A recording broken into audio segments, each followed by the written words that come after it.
ॐ ज्ञानसिद्धं तपसिद्धं सर्वसिद्धं शिवप्रदं स्वयं सिद्धम् अहं वन्दे सिद्धारूढयतीश्वरं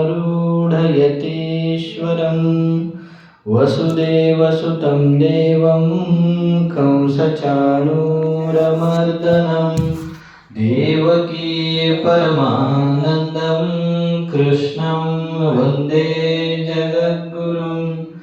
ॐ सहना भवतु सहनौ भुनक्तु सह वीर्यं करवावहै तेजस्विनावधीतमस्तु मा विद्विषावहै। ॐ शान्ति शान्ति शान्ति। परमपूज्य प्रातस्मरणीय सच्चिदानंद घन ब्रह्मस्वरूपी जगद्गुरु सिद्धार्थ स्वामीजींच्या दिव्यचरणी नतमस्तक होऊन त्यांचेच स्वरूप श्रोत्रिय ब्रह्मनिष्ठ गीतोत्तम वेदांताचार्य करुणामूर्ती सद्गुरू अप्पाजींच्या पावनचरणी दीर्घदंडवत प्रणाम करून अधिष्ठात्री सर्व देवतांना सर्व साधू संतांना वंदन करून उपस्थित साधक बांधवांच्या विद्यमान परमात्म्याला सुद्धा नमन करून प्रिय बंधूंनो, आपण श्री विचार चंद्रोदयमध्ये सुरू करून 8 कला संपले. आज आपण पाहणार आहोत नवम कला. अथ नवम कला प्रारंभ. अथ पहिल्याप्रमाणे नंतर 8व्या कला नंतर नवम म्हणजे नववा अवाच्य सिद्धांत वर्णन. या कलाचं नाव आहे अवाच्य सिद्धांत वर्णन. हे जे सिद्धांत आहे अवाच्य, संस्कृतमध्ये एक श्लोक आहे उपनिषद प्रमाणे, यतो वाचो निवर्तन्ते अप्राप्य मनसा सह. केनोपनिषद आहे. तर या वाणीला, इंद्रियांना, मनाला सुद्धा अगोचर आहे, अप्राप्य मनसा असा. तुम्ही म्हणताय अवाच्य सिद्धांत सांगताय तोंडाने, कसं हे? हा सिद्धांत सांगता येत नाही तर तुम्ही कसं सांगत आहे? तर याच्याबद्दल या अध्यायामध्ये काय म्हणतो, अध्याय म्हणण्यापेक्षा कलामध्ये आहे. आता 184वा प्रश्न पाहू. ब्रह्मात्मा जब वाणी का विषय नहीं तब सच्चिद आनंद आदिक विशेषण से कैसे कहिए? तुम्ही म्हणताय वाणी तर ते सांगता येत नाही, मग हे सच्चिद आनंद कसं काय सांगता तुम्ही? उत्तर, ब्रह्मात्मा के कितने एक विधेय विशेषण है और कितने एक निषेध विशेषण. आपण पाहून आलेलं आहे काय, सच्चित आनंद जे काय विधेय आहे आणि अनंत अखंड हे जे काय आहे, असे एकूण 10 आपण विशेषण पाहिले. विधेय विशेषण जो सदाधिक है सो प्रपंच का निषेध करके अवशेष बाकी रहे ब्रह्म को लक्षणा से साक्षात बोधन करे. मग इथे 149वा प्रश्न आला, लक्षणा. प्रश्न नव्हे, टिप्पणी.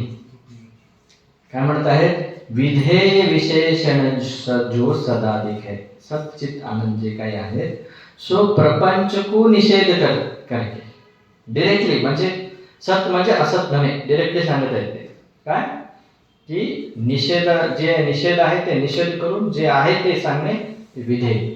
विधेय सांगत असताना कसं सांगतात ब्रह्माला? लक्षणाचे साक्षात बोधन करे. लक्षण आणि लक्षणा दोन आहे. लक्षण म्हणजे काय? लक्षते अनेन इति लक्षण, म्हणजे ज्या वस्तूचं आपण लक्षण करत आहे त्याच्यामध्ये जे सांगतो आपण. आता जसं कोणतेच आहे, कोण जे ट्रेझर आहे त्या खुर्चीवर बसतात, असे आहे, म्हणजे यांना सांगत आहे. हे लक्षण झालं. लक्षणा म्हणजे काय? आता हे नाही आहे तिथे, कसं सांगणार? कसं सांगणार? हे आता पाहिलंच नाही ना, ज्याला तुम्ही सांगत आहे त्या व्यक्तीने यांना पाहिलंच नाहीये, सांगणार कसं? लक्ष देऊन नाही. आता समजा हे समोर तुम्ही बसलेला आहे, त्याच्यात कोण आहे म्हटलं तर हे आहे, तसं सांगता येईल. आता हे नाही आहे तिथे,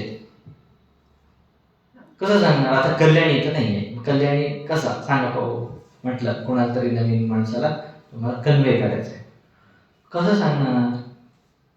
त्याचं एक जागा, त्याची एक आकृती, काहीतरी सांगणार ना.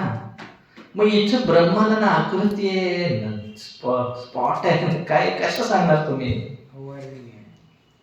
अवाच्य म्हणत आहात तुम्ही, अवर्णनीय म्हणत आहात, वाणीला गोचर नाही म्हणतात, सांगता कसं तुम्ही? ओके.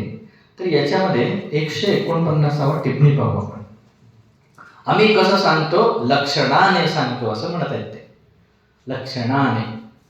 आता हे लक्षणावर 149वा टिप्पणी काय म्हणतं पहा. माया और प्रपंच विषय आपेक्षिक सत्यता है और ब्रह्म विषय निरपेक्ष सत्यता है, दोनों मिलके सतपद का वाच्य है. वाच्य म्हणजे काय? पुढे सांगतात, माया की सत्यता को त्याग के केवल ब्रह्म की सत्यता लक्ष्य है. लक्ष्य म्हणजे काय आणि वाच्य म्हणजे काय?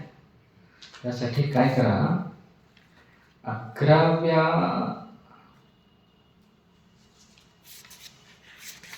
कलामध्ये प्रश्न नंबर 201, पेज आहे 252 आणि प्रश्न आहे 201. काय म्हणतं पहा, वाच्यार्थ और लक्ष्यार्थ सो क्या है? भेटला का पहा? 252 पान 201 प्रश्न. इथे जे आले ना वाच लक्ष, त्याचं इथे आहे. मिळाल का? 201 प्रश्न. वाच्यार्थ और लक्ष्यार्थ सो क्या है?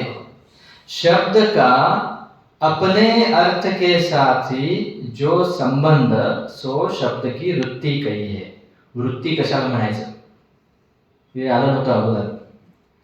शब्दाचा आणि स्वतःच्या अर्थाचा जो संबंध आहे त्याला काय म्हणायचं? वृत्ती. सो वृत्ती दो प्रकार की है. ती वृत्ती कशी आहे? दोन प्रकारची आहे. एक शक्ति वृत्ति है, दूसरी लक्षणा वृत्ति है. पहली शक्ति वृत्ति, शब्द विषय अर्थ के ज्ञान करने का सामर्थ्य रूप जो शब्द का अर्थ के साथ साक्षात संबंध सो शब्द की शक्ति वृत्ति है. म्हणजे मी काय म्हणलो, मोबाईल म्हटलं, ज्ञान झालं की नाही? झालं की नाही? का नाही होतो? मोबाईल पाहिलो आपण. मोबाईल कसा आहे माहिती आहे? मोबाईल शब्दाचा आणि ते समोर ठेवले मोबाईल, त्यामुळे दोन्ही म्हणून काय होतं? मोबाईलचं ज्ञान होतं. याला काय म्हणतात? शक्ती वृत्ती. त्या मोबाईल म्हणायच्या शब्दाचा आणि त्या मोबाईल वस्तूचा दोन्हीचा जो साक्षात संबंध आहे. साक्षात संबंध आहे की नाही? हो, मोबाईल म्हणल्यावर मोबाईल साठवतो, हो की नाही? याला काय म्हणतात? शक्ती वृत्ती ने जो जाणतो त्याला काय म्हणायचं आपण? वाच्य.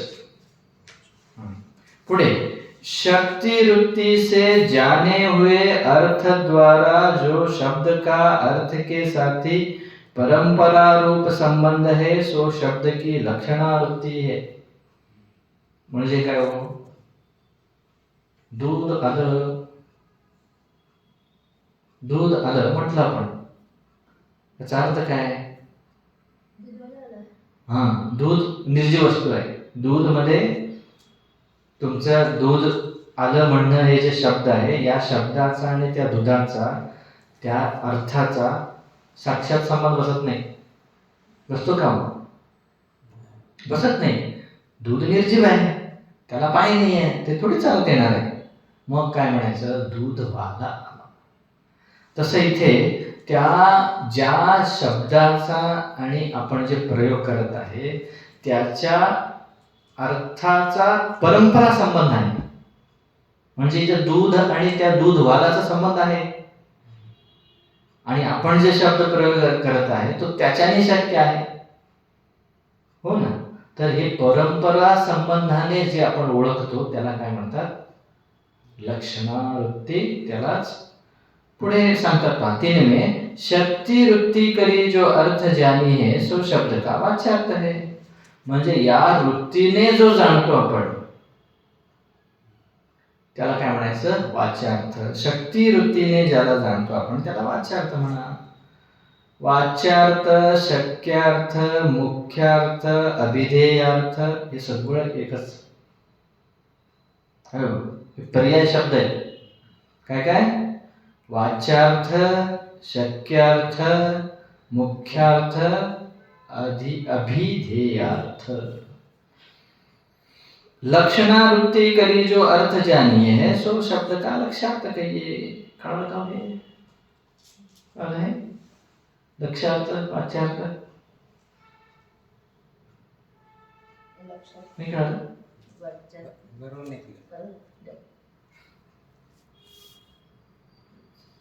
लक्षात आलं, वाच्यार्थ नाही आलं. हो, वाच्यार्थ सरळ सरळ आहे ना. आताच तुम्हाला उदाहरण सांगितलं ना. आता हे इथे आहे, हो की नाही. हे इथे आहे, हे इथे वर समोरच्या लाईनमध्ये बसलेलं हे काय, डायरेक्ट वाच्यार्थ, शब्दाचा आणि अर्थाचा वाच्यार्थ. हे नाही आहे तिथे. आता उदाहरण दुसरं घे. आता जगदंब यांचे मिसेस तिथे आहेत. आता त्यांना संबोधन करायचं मला. मग काय म्हणतो, तुमचे, त्यांना कळवा म्हणतो. ते इथे आहेत, त्याला नाही आहे. यांच्याद्वारा त्यांना कळवतो आम्ही, हो की नाही. म्हणजे डिरेक्टली ते नसल्यामुळे, म्हणजे नसल्यामुळे. तसा जो समोर वस्तू आहे त्याचं आपण वर्णन डिरेक्टली करू, हो की नाही. जो समोर नाही आहे त्याला संबंध जोडू की नाही. तसं इथे ब्रह्म डोळ्याला दिसत नाही, कानाला ऐकू येत नाही, मनाला कळत नाही. मग त्याला कसं सांगायचं, डिरेक्टली याला सांगता येत नाही. म्हणून लक्षणावृत्तीने आम्ही सांगतो. का डायरेक्ट असला तर वाच्यार्थ, हो वाच्यार्थ झाला असता, ते ब्रह्म म्हटलं असतं आपण, हो की नाही. म्हणू शकतो का, दाखव कसं आहे ते म्हणलं तर कळत नाही. यासाठी काय करावं लागेल, लक्षणा. म्हणजे काय, आता हे थांबलेलं आहे, याला कोण आधार आहे, तो. हे सत्य आहे का, हे नेहमी राहील का, नाही. याचा एक दिवस नाश होईल.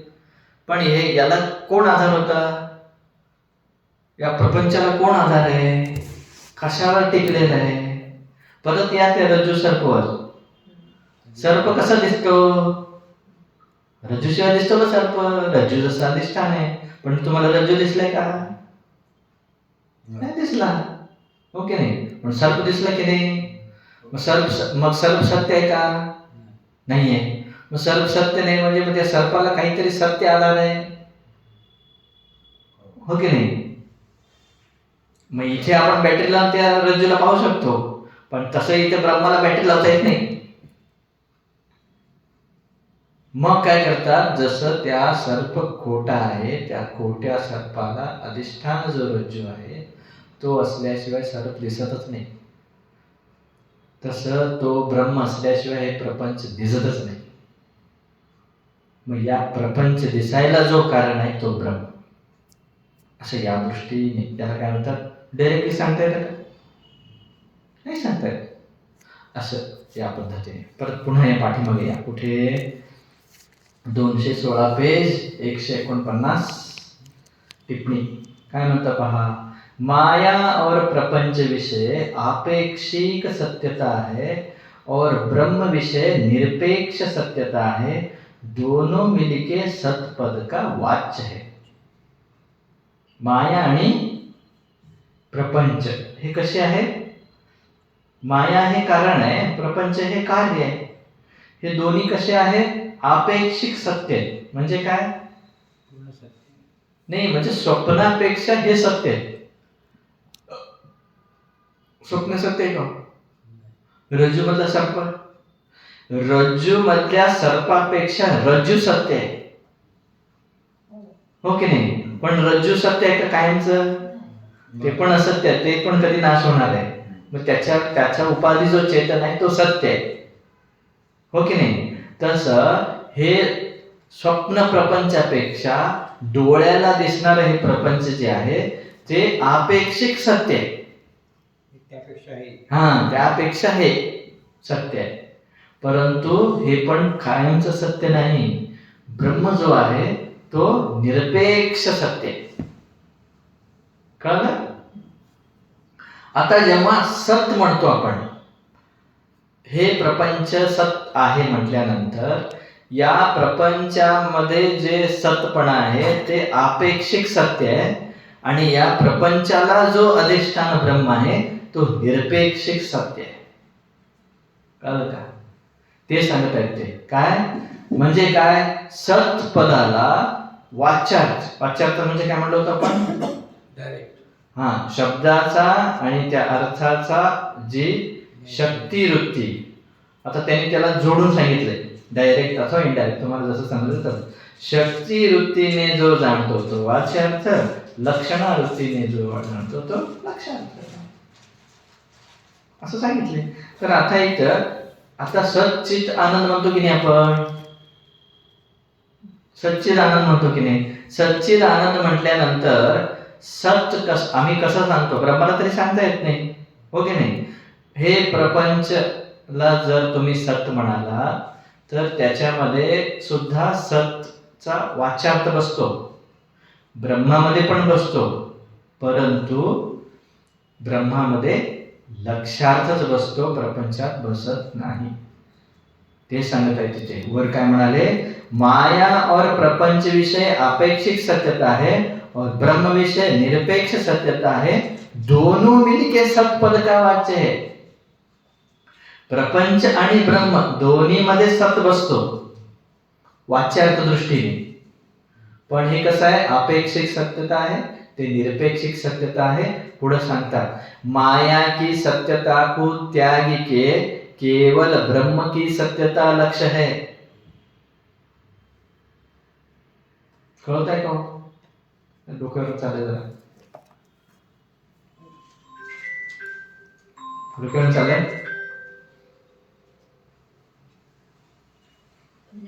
मायाची सत्यता खोटी आहे आणि ही सत्यता म्हणजे काय म्हणता येईल त्याला? आता जसं दूध आलं म्हणतो की नाही आपण? दूध आलं म्हटल्यावर खरं काय आहे? दूधवाला आला, बरोबर आहे की नाही? दूधवाला दूध घेऊन आला किंवा ना घेऊन आला, आपल्याला काय करायचं? पण त्याचा अर्थ काय? आपल्याला काय सांगायचंय? एक व्यक्ती आलेला आहे. कोण आहे तो? दूधवाला आहे. मग त्या दूधवाला आहे म्हणण्यापेक्षा आपण काय सांगितलं? दूध आलं, हो की नाही? म्हणजे काय? इथे दूध आलं हे सत्य आहे का त्याच्यामध्ये? दूध आलं हे सत्य नाही. दूध आलं म्हटल्यानंतर त्याच्यात सत्यता बसतो का? दूध येत नाही. म्हणजे आम्हाला काय सांगायचंय? दूधवाला आला हे सांगायचंय आम्हाला, बरोबर आहे की नाही? तसं इथे सत प्रपंच, सत म्हटल्यानंतर प्रपंचात पण सत बसतो, त्याला अधिष्ठान असणारा ब्रह्म याच्यात पण सत बसतो. पण प्रपंच हे आपेक्षिक सत्य आहे आणि हे ब्रह्म जो आहे ते निरपेक्षिक सत्य आहे.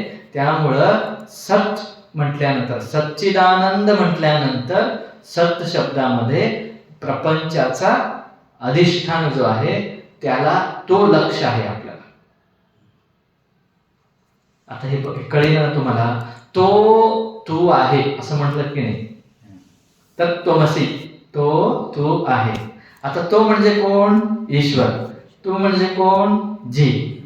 तो ईश्वर जीव आहे असं म्हटल्यानंतर मग तो ईश्वर काय आहे? सर्वज्ञ, सर्वशक्तिमान, सगळं आहे की नाही? जीव कसा आहे? अल्पज्ञ, हो की नाही? तर याच्यामध्ये जर वाच्यार्थ जर घेतला आपण तर काय होईल? सायलेंट करा त्याला, सायलेंट करा. वाच्यार्थ काय होईल? नाही, ईश्वर म्हटलं की तो प्रपंचाला तयार करणारा, जीव म्हणलं की हा शरीरधारी. बरोबर आहे की नाही? वाच्यार्थ म्हणलं तर. लक्षार्थ म्हणलं तर त्या ईश्वराचा अधिष्ठान ब्रह्म, या जीवाचा अधिष्ठान आत्मा, दोन्ही एकच आहे. हे वाच्य आणि लक्ष. कळलं काय? कळलं? म्हणजे तो तू आहे म्हटल्यानंतर वाच्यार्थाने तो तू हे एक होतच नाही.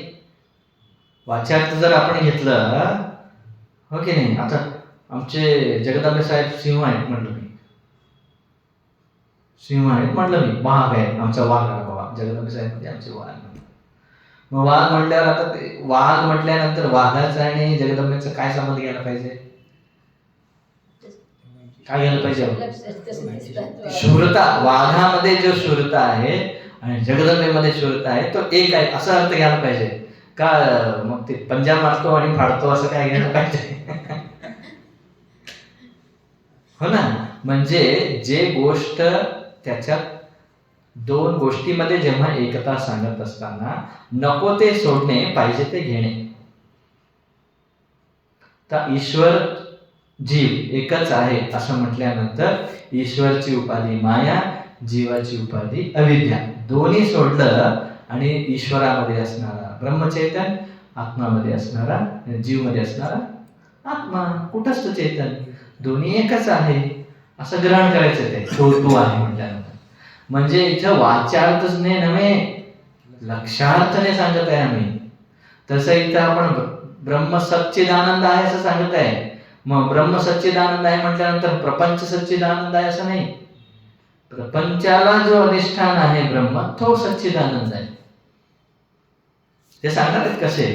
तर पहिलं काय झालं? माया प्रपंच विषय अपेक्षिक सत्यता है और ब्रह्म विषय निरपेक्षिक सत्यता है. दोनों मिलके सत्पद का वाच्य है और माया की सत्यता को त्याग के केवल ब्रह्म की सत्यता लक्ष्य है. कळलं? पुढे अजून देतात पहा. अंतःकरण की वृत्ति रूप ज्ञान और चेतन रूप ज्ञान दोनों मिलके चित्त पद का वाच्य है. वृत्ति ज्ञान को छोड़ के केवल चेतन रूप ज्ञान लक्ष्य है. आता हे तुम्हाला माहित आहे का? अंतःकरण रूप ज्ञान, चेतन रूप ज्ञान. अंतःकरण रूप ज्ञान म्हणजे अंतःकरणाने वृत्ती बाहेर येऊन जे वस्तूचं ज्ञान होत आहे ना, वस्तू ते वस्तूचं ज्ञान म्हणजे काय? वृत्ती रूप ज्ञान. पण त्या वस्तूच्या पाठीमागे जो चेतन आहे, आतमध्ये जो चेतन आहे, चेतन फक्त चेतन ज्ञान हे काय? ते सांगत आहे तिथे. चेतन रूप ज्ञान, वृत्ती रूप ज्ञान वेगळा, चेतन रूप ज्ञान वेगळा. इथे ज्ञान म्हटल्यानंतर, चेतन म्हटल्यानंतर त्या वृत्ती रूप ज्ञानला पण घ्या आणि कुठल्या? चेतन रूप ज्ञान, दोन्हीला वाच्यार्थ घ्या. पण जेव्हा लक्षार्थ येतो तेव्हा अंतःकरण वृत्ती रूप ज्ञान नाही, फक्त चेतन रूप ज्ञान.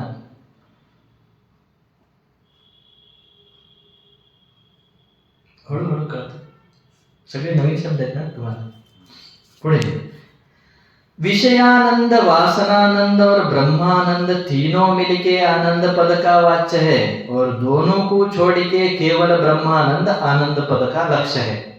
आता आनंद म्हणतो की नाही? आनंद म्हटल्यानंतर झोपेत आनंद आहे, जेवणात आनंद आहे, अजून कशात आनंद आहे? विषय आनंद सगळे घेतले त्यांनी.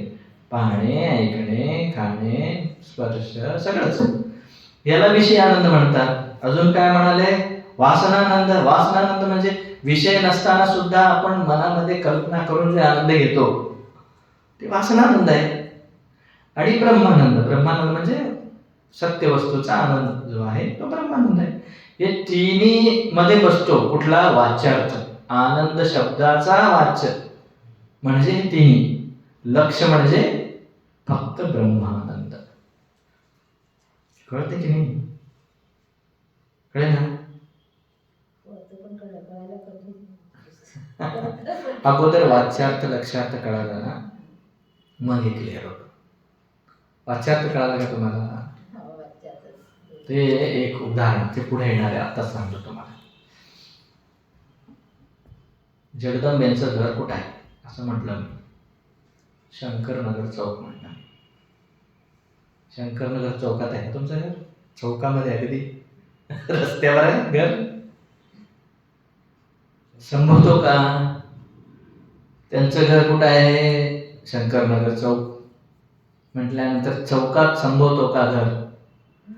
ते शब्दाचा आणि जर त्या वस्तूचा जर डायरेक्ट आपण विचार केला, जगदंबेचं घर आणि शंकरनगर चौक संभवतो का? मग काय घेतो आपण याच्यामध्ये?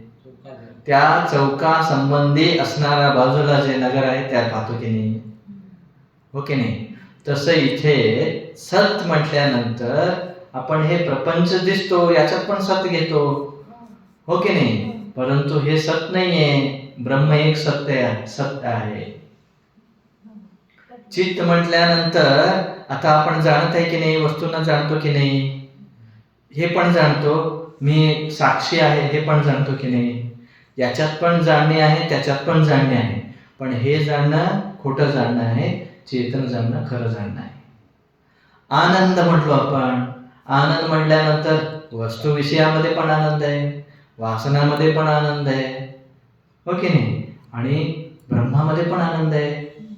मग इथे फक्त वाच्यार्थ घेतलं तर तिन्हीमध्ये बसतो, लक्षार्थ घेतलं तर फक्त ब्रह्मानंदात बसतो. आता कळालं? पुढे माया और ताके कार्य आकाश आदि के विषय आपेक्षिक व्यापकता है और ब्रह्म आत्मा विषय निरपेक्षिक व्यापकता है. दोनों मिलके ब्रह्म विभू पद का वाच्य है. ब्रह्म म्हटल्यानंतर कशामध्ये? मायाचं माया कारण आणि त्याचा जो कार्य प्रपंच आहे ते, आणि ब्रह्म, तिन्ही मध्ये ब्रह्म शब्दाचा वाच्यार्थ जातो.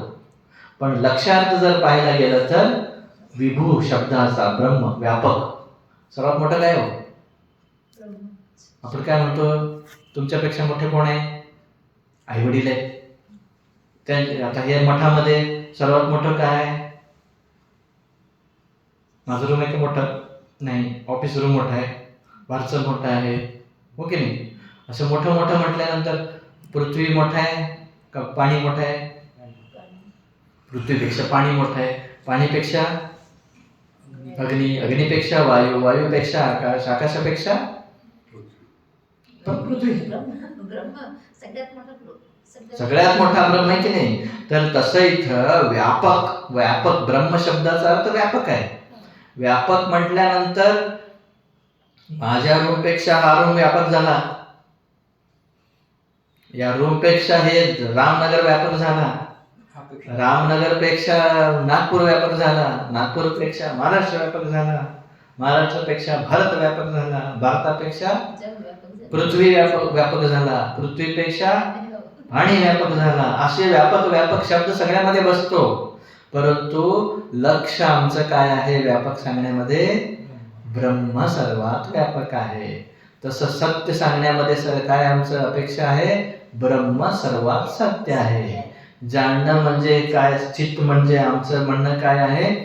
चेतन रूप ज्ञान जो आहे तो चित्त आहे. आनंद म्हणल्यानंतर ब्रह्माचा आनंद, असं हे लक्ष वाच. कळलंय? पुढे साभास बुद्धि विषय आपेक्षिक स्वयं स्वप्रकाशता है और चेतन विषय निरपेक्ष स्वप्रकाशता है. दोनों मिलके स्वयं प्रकाश पद का वाच्य है. केवल चेतन स्वयं प्रकाश का लक्ष्य है. आता हे आपण सगळे सांगत आलो ना, सच्चित आनंद ब्रह्म नित्य पूर्ण युग, हे सगळं सांगत आलो की नाही? हे सांगत असताना त्या शब्दाचा वाच्यार्थ घेतला तर याच्यात बसतो, लक्षात घेतलं तर याच्यात बसतो. त्यामुळे आम्ही लक्षणावृत्तीने ब्रह्माला सांगत आहे असं सांगत आहेत ते. कळलं की नाही कळलं? सत्यचित. आता तुम्ही ब्रह्माला कसं सांगता? शब्दाने सांगता येत नाही म्हणाले ते. मग शब्दाने सांगता येत नाही म्हटल्यानंतर कसं सांगता? मग ते म्हणाले आम्ही जे सत चित्त आनंद असं जे सांगितलंय ना, सत म्हणजे प्रपंच सत्य वाटतो पण हे नेहमीसाठी सत नाही, याच्यापेक्षा सत जो आहे तो ब्रह्म. चेतन म्हटलं आपण, चेतन म्हणजे आपण वस्तूला पण जाणतो पण हे जाणणं चेतन नव्हे, ब्रह्माला जाणणं तो खरा चेतन. आनंद म्हटल्यानंतर वस्तूमध्ये जो आनंद आहे हा आनंद आम्हाला म्हणायचं नाही, आम्हाला तो ब्रह्मानंद. तसं व्यापक विभू ब्रह्म म्हटल्यानंतर आम्हाला हे व्यापक या वस्तूंना व्यापक नाही म्हणायचंय, आम्हाला तो ब्रह्म व्यापक म्हणायचा आहे. म्हणजे त्या शब्दावरून हेला याच्यामध्ये वाचार्थ बसतो पण आमचं लक्ष काय, ब्रह्म. प्रत्येक गोष्टीत लक्ष काय, ब्रह्म. ते सांगत आहे. आता क्लिअर झालं, थोडं थोडं होत आहे, तुमचे चेहरे खिलतच नाही म्हणून मी रिपीट करत आहे. पहा पुढे काय, साभास बुद्धी विषय अपेक्षिक स्वप्रकाशता. म्हणजे काय, आता जे आपण जाणत आहे की नाही, पाहत आहे ना मला कुठल्या कशाने, बुद्धीमध्ये जो साभास, काय म्हणत आहे, साभास बुद्धी विषय म्हणजे या बुद्धीने जे जाणत आहे ते चेतन असल्याशिवाय जाणत नाही. बुद्धी पकडून त्या चेतनाने जे वस्तू जाणत आहे ते बुद्धी अपेक्षिक स्वप्रकाश आहे. अपेक्षिक म्हणजे काय, आता डोळ्याला कोण पाहिजे पाहायला, मन पाहिजे, मनाला बुद्धी पाहिजे, हो की नाही. डोळ्यापेक्षा मन काय झाला, अपेक्षित. तसं बुद्धी जो आहे, साभास बुद्धीमध्ये जो आपल्याला स्वयंप्रकाश म्हणजे जाणण्याचा जो येत आहे तो अपेक्षिक आहे आणि जो चेतन आहे ना तो निरपेक्ष आहे. कळलं. पुढे रज्जु आदि विषय अपेक्षिक अविकारिता है और चेतन विषय निरपेक्ष अविकारिता है. ये दोनों मिलके कूटस्थ पद का वाच्य है और केवल चेतन कूटस्थ पद का लक्ष्य है. म्हणजे आपण रज्जूला अधिष्ठान म्हणतो की नाही, हो, सगळे झोपले आज काय रज्जूला अधिष्ठान म्हणतो की नाही. सर्पापेक्षा सर्प हा काय, मिथ्या आहे, त्याच्या अनुसार रज्जू काय आहे, सत्य आहे, अविकारी आहे. कुटस्थ म्हणजे काय, विकार न होणारा. जसं सर्प विकारी बनलेला आहे तसं रज्जू विकार झालाय का, नाही झालं की नाही. मग पण रज्जू पण विकारी आहे, कसं, कापसाचा रज्जू झालाय पण ब्रह्म जो आहे कधी विकारी नाही. कळलं की नाही. तर रज्जू जो आहे तो अपेक्षिक काय, अविकारी आहे आणि ब्रह्म जो आहे निरपेक्षिक अविकारी आहे. म्हणजे खरा कुटस्थ कोण आहे, कुटस्थ म्हणजे अविकारी. कुटस्थ म्हटल्यानंतर त्या ब्रह्मालाच घ्यायला पाहिजे. कुटस्थ शब्दाला वाच्य मध्ये दोन्ही बसतं. कशामध्ये, रज्जूमध्ये पण बसतो. रज्जू म्हणजे जे माया म्हणा, प्रपंच म्हणा, जे काय म्हणता म्हणा, ब्रह्म व्यतिरिक्त जे आहे ते, परंतु ते काय, विकारी आहे, हो की नाही. पण ब्रह्म अविकारी, अपेक्षित. पुढे पहा, लौकिक साक्षी और माया अविद्या उपहित चेतन ब्रह्म और आत्मा दोनों मिलके साक्षी पद का वाच्य है और केवल माया अविद्या उपहित चेतन साक्षी पद का लक्ष्य है. म्हणजे काय, साक्षी म्हटल्यानंतर लौकिक साक्षीपणामध्ये पण बसतो साक्षी शब्द आणि कुठं म्हणजे हे आत्म्याला पण साक्षी म्हणतो. साक्षी शब्द कुठे कुठे प्रयोग होतो, कोर्टात आणि इथे आत्म्याला. मग ह्या साक्षी शब्दाचं वाच्य दोन्हीकडे बसला, लक्ष ब्रह्मात बसला, बरोबर की नाही. इथे आम्हाला जे सांगायचे ते. पुढे पहा, केवल साभास अंतःकरण की वृत्ति रूप दृष्टि करके विशिष्ट चेतन दृष्टा पद का वाच्य है और केवल चेतन भाग दृष्टा पद का लक्ष्य है. दृष्टा म्हटल्यानंतर आता आपण दृष्टा पाहताय की नाही, तुम्ही दृष्टा आहे की नाही, आता सगळं पाहत आहे, तुम्ही सगळे दृष्टा आहे. मग दृष्टा म्हटल्यानंतर कशात बसला, जीवामध्ये पण बसला पण ब्रह्मामध्ये पण बसला, हो की नाही. मग वाच्यार्थमध्ये दोन्ही बसले, लक्षार्थमध्ये ब्रह्मा. असं आम्ही डिरेक्टली ब्रह्माला सांगता येत नाही म्हणून असं सांगत आहे, त्यांचं म्हणणं आहे. आता मला तुम्ही पाहताय हे दृष्टा ठीक आहे, ब्रह्मदृष्टा कसा कळत नाही म्हणून असं सांगत आहे. पुढे यज्ञ का उपदृष्टा और प्रत्यगात्मा दोनों मिलके उपदृष्टा पद का वाच्य है, केवल प्रत्यगात्मा उपदृष्टा पद का लक्ष्य है. उपदृष्टा म्हटल्यानंतर ते यज्ञामध्ये उदाहरण दिले होते ना, यज्ञामध्ये जो पाहत बसलेला असतो. उपदृष्टा म्हणजे समीप राहून जो पाहतो, उप म्हणजे समीप, दृष्टा म्हणजे पाहतो. समीप राहून जो पाहतो त्याला काय म्हणतात, उपदृष्टा. मग अंतःकरण पण अंतःकरणामध्ये जे काही गोंधळ चाललेला आहे त्याला कोण पाहतं, जीव. जे काही आहे तुम्ही म्हणता चिदाभास, ते पण दृष्टा आहे आणि कूटस्थ पण दृष्टा आहे. कूटस्थ चिदाभासाला पाहतो, चिदाभास अंतःकरण, हो की नाही. तर हे आम्हाला काय सांगायचंय, आत्मा, प्रत्येक आत्मा, आतमध्ये जो प्रत्येक, सर्वात आत प्रत्येक म्हणजे आत आत आतमध्ये शेवटी जो राहतो ना तो आत्मा, तो कूटस्थ.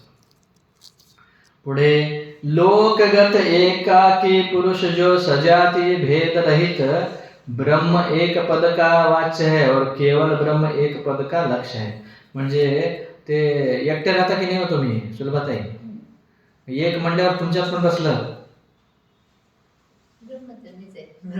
हा तेच तेच तेच, बरोबर आहे, अगदी बरोबर आहे, छान उत्तर आलंय. ब्रह्म मीच आहे, एकटे पण मीच आहे, ब्रह्म पण मीच आहे, असं उत्तर देऊ शकता का तुम्ही. तुम्हाला माया आहे काय ते तुम्ही जगदीश साहेब काय म्हणतात ते, मी काय म्हणलं, एक शब्द म्हटल्यानंतर ते एकटे राहतात, एक झाले. तुम्ही पण एकटेच राहता होते शेंडीताई, एकटे म्हणलं की तुमच्या त्याच्यात पण एक बसला, तुम्ही ब्रह्म आहे, ब्रह्म पण एक, दोन्ही बसले की नाही. मग इथं काय घ्यायचं आहे, हा बरोबर आहे. इथं वाच्यार्थ म्हणजे दोन्हीत बसलं, तुमच्यात पण बसलं, ब्रह्मात पण बसलं. पण आमचं एक म्हणल्यानंतर कोणाला सांगायचंय, ब्रह्माला सांगायचंय, तुम्ही ब्रह्मच आहे, असं उत्तर कोणी दिलं होतं. पुढे म्हणजे अशा रीतीने आम्ही सत चित आनंद नित्य पूर्ण जे काही शब्द वापरत आहे आम्ही, त्याच्यानुसार आम्ही डिरेक्टली नाही इनडायरेक्टली सांगत आहे. का ते डायरेक्टली सांगू शकत नाही, डोळ्याला दिसत नाही.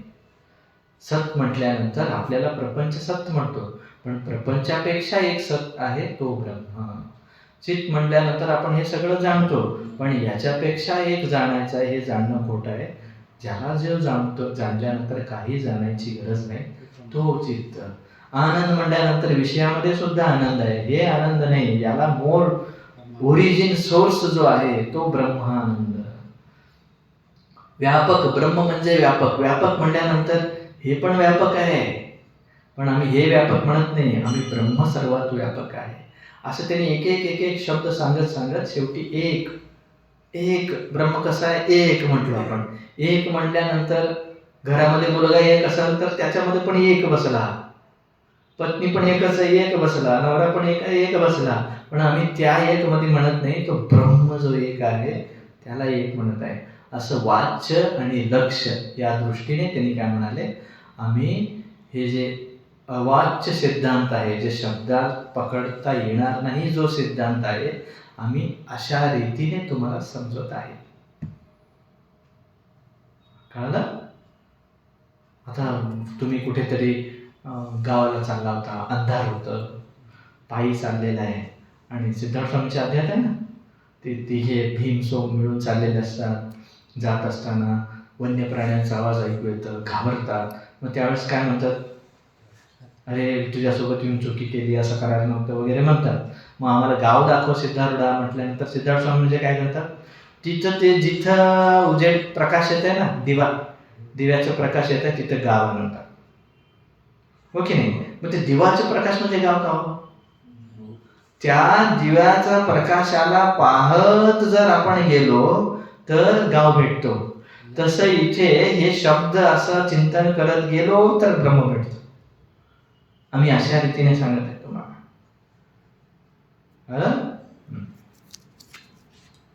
पुढे पहा 185वा प्रश्न. सदाधिक विधेय विशेषण प्रपंच का निषेध करके अवशेष ब्रह्म को कैसे बोधन करे हे. तुम्ही म्हणाला सच्चित आनंद या शब्दाने ब्रह्माचं बोधन होतो, मग प्रपंचाचा निषेध कसा होतो? तर ते सांगतात, उत्तर पहा. सत्य कहने से असत का निषेध भया, बाकी रया सतरूप सो लक्षणा से सिद्ध है. हो की नाही? सत म्हणल्यानंतर हा जो प्रपंच आहे हा नेहमी राहत नाही, त्यामुळे याचा ऑटोमॅटिक निषेध झाला. चित कहने से जड दुःख, दुःख का म्हणून दिलं ना तिथे, दुःखच्या ऐवजी जड पाहिजे तिथे. दुःख आहे ना तुमच्याकडे? जड आहे. अच्छा, चेंज केलंय. जुन्या पुस्तकात दुःख आहे. चित्त म्हणल्यानंतर जडाचा निषेध झाला. बाकी रया चिद्रूप सो लक्षणा से सिद्ध है. आनंद कहने से दुख का निषेध भया, बाकी रया आनंद. हो ना? ब्रह्म कहने से परिचिन्न का निषेध भया, बाकी रया व्यापक. स्वयं प्रकाश कहने से पर प्रकाश का निषेध भया, बाकी रया स्वयं प्रकाश. पुढे काय? कूटस्थ कहने से विकार का निषेध भया, बाकी रया निर्विकार. साक्षी कहने से साक्ष पदार्थ का निषेध भया, बाकी रया साक्षी सो लक्षणा से सिद्ध है. दृष्टा कहने से दृश्य का निषेध भया, बाकी रया दृष्टा. उपदृष्टा कहने से उपदृश्य का कहे समीप वस्तु का निषेध भया, बाकी रया उपदृष्टा सो लक्षणा से सिद्ध है. एक कहने से नाना का निषेध भया, बाकी रया एक सो लक्षणा से सिद्ध है. इस रीति से अन्य विधेय विशेषण विषय भी जानना. काल का म्हणजे 10 जे आत्मा के विधेय विशेषण जे 10 सांगितले होते, त्या 10 विषयामध्ये त्यांनी सिद्ध करून दाखवले कसं आम्ही या शब्दाने अवाच्य, ज्या वाणीने ज्याला पोचू शकत नाही, जो जाणू शकत नाही, त्याला आम्ही कोणत्या प्रकारे तुम्हाला जाणवत आहे असं सांगत आहे. पुढे पहा 186वा प्रश्न. अनंताधिक निषेध विशेषण प्रपंच का निषेध कैसे करे. आतापर्यंत विधेय विशेषण सांगितले, आता निषेध विशेषण सांगत आहेत. काय म्हणत आहे? हे निषेध विशेषण जे आहे ते प्रपंचाचा कसं काय निषेध करतात? उत्तर सांगतात पहा. अनंत कहने से देश काल वस्तु कृत परिच्छेद का निषेध भया, बाकी रया अनंत सो अर्थ से सिद्ध है. हो की नाही? अनंत म्हटल्यानंतर काय झालं? देश काल वस्तू परिच्छेद निषेध, म्हणजे ज्याला परिच्छिन्न म्हणजे बाउंड्री.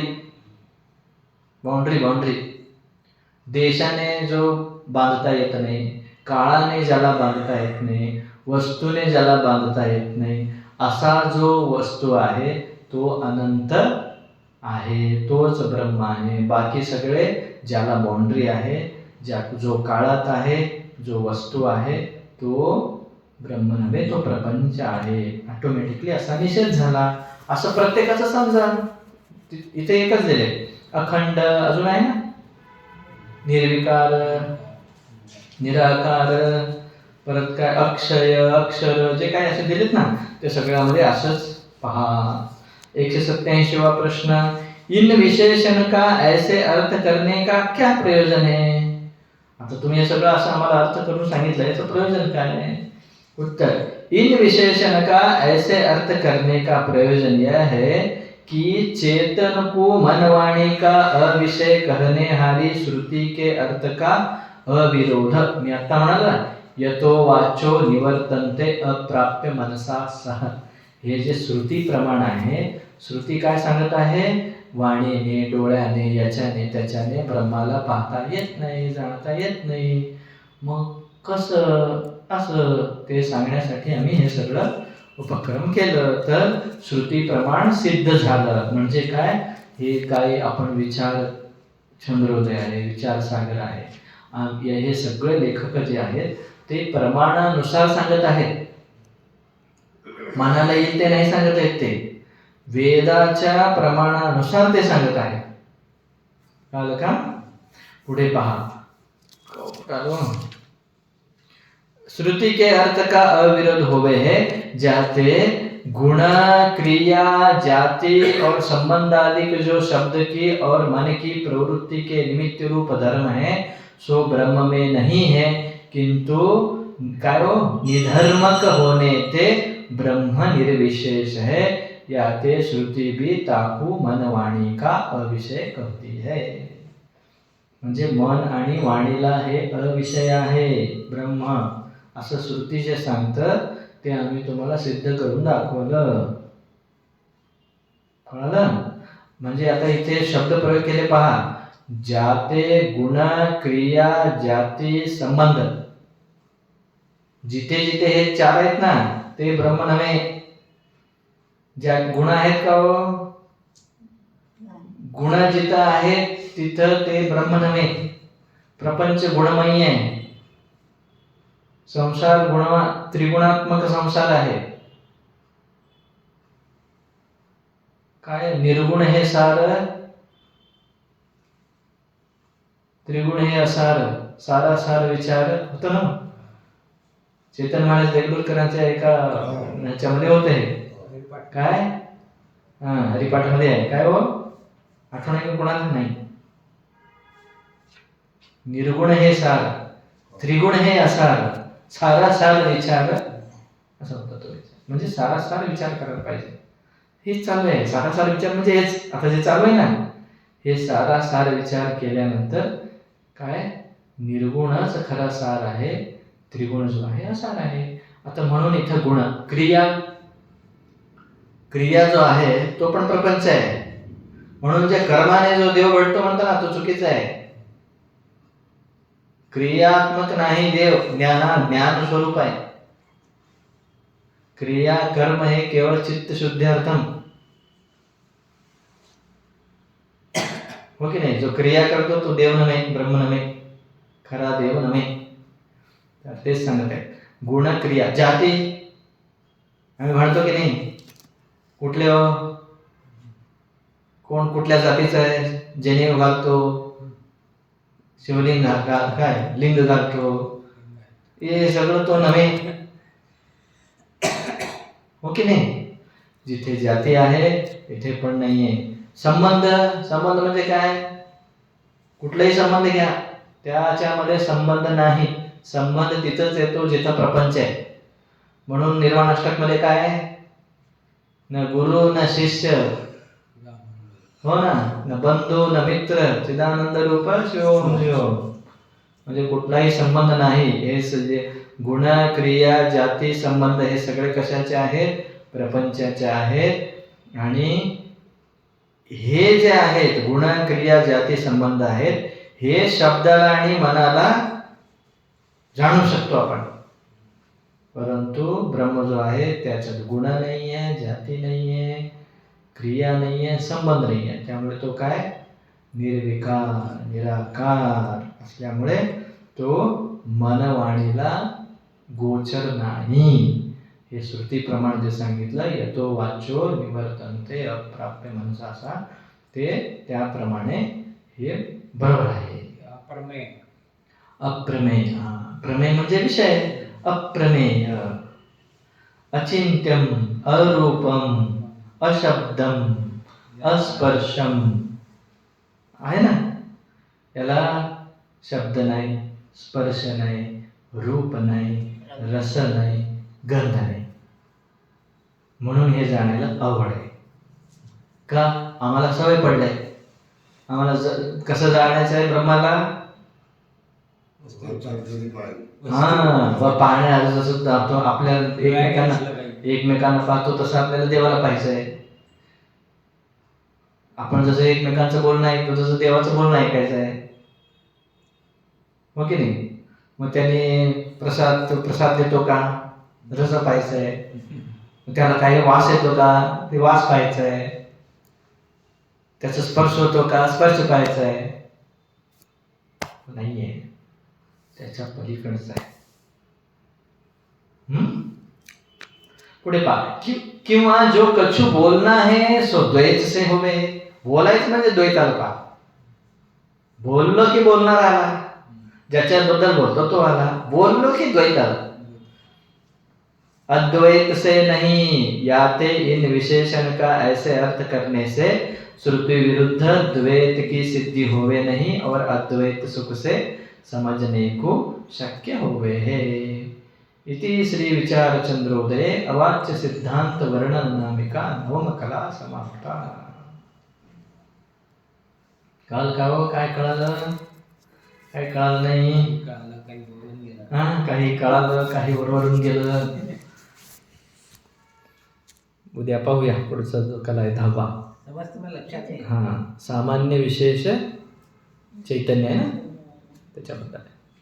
ओम पूर्णमदः पूर्णमिदं पूर्णात् पूर्णमुदच्यते पूर्णस्य पूर्णमादाय पूर्णमेवावशिष्यते. ओम शांति शांति शांति. सद्गुरुनाथ महाराज की जय.